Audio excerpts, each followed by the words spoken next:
सपा का गढ़ कहे जाने वाले रामपुर और आजमगढ़ में हुए उपचुनाव में जीत का परचम लहराने के बाद भाजपा ने मिशन 24 की तैयारी शुरू कर दी है। आज पार्टी मुख्यालय पर 2019 के लोकसभा चुनाव में हारी 14 सीटों के प्रभारियों संग होगा मंथन। आजमगढ़ और रामपुर लोकसभा उपचुनाव में सपा का गढ़ ढहाने के बाद भाजपा 2019 के लोकसभा चुनाव में हारी हुई 14 सीटों पर जीत की चौसर बिछाएगी। बसपा, सपा और कांग्रेस के कब्जे वाली 14 सीटों पर लोकसभा चुनाव 2024 में जीत दर्ज करने के लिए भाजपा बुधवार को पार्टी के प्रदेश मुख्यालय में रणनीति तय करेगी। लोकसभा 2019 में भाजपा गठबंधन को 80 में से 24 सीटों पर जीत मिली थी। वहीं सपा को मुरादाबाद, संभल, मैनपुरी, आजमगढ़ और रामपुर सीट पर जीत मिली थी।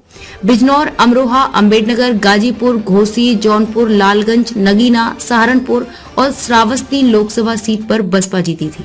सिर्फ रायबरेली में कांग्रेस अध्यक्ष सोनिया गांधी चुनाव जीती थी। हाल ही में सपा का गढ़ माने जाने वाले आजमगढ़ और रामपुर लोकसभा क्षेत्रों के उपचुनाव में भाजपा ने दोनों सीटों पर कब्जा जमा लिया है। अब प्रदेश में एनडीए के लोकसभा सदस्यों की संख्या 66 हो गई है।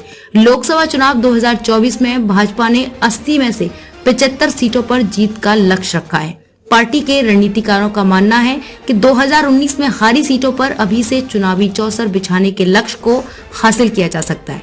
इस क्रम में भाजपा विपक्ष के कब्जे वाली इन सीटों पर कमर खिलाने के लिए बुधवार से तैयारी शुरू होगी। पार्टी के प्रदेश मुख्यालय में विपक्ष के कब्जे वाली 14 लोकसभा सीटों के प्रभारी और संयोजकों की बैठक बुलाई गई है। बैठक में उन्हें क्षेत्रों का दौरा कर वहां 2019 के चुनाव परिणाम की बूथवार समीक्षा कर हार के कारणों का मंथन करने का एजेंडा सौंपा जाएगा।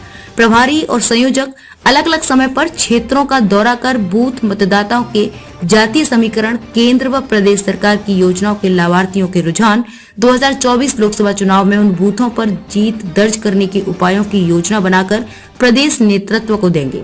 प्रदेश नेतृत्व प्रभारी और संयोजकों की रिपोर्ट के आधार पर उन सभी 14 लोकसभा सीटों पर जीत के लिए माइक्रो प्लानिंग कर उसका क्रियान्वयन कराएंगे।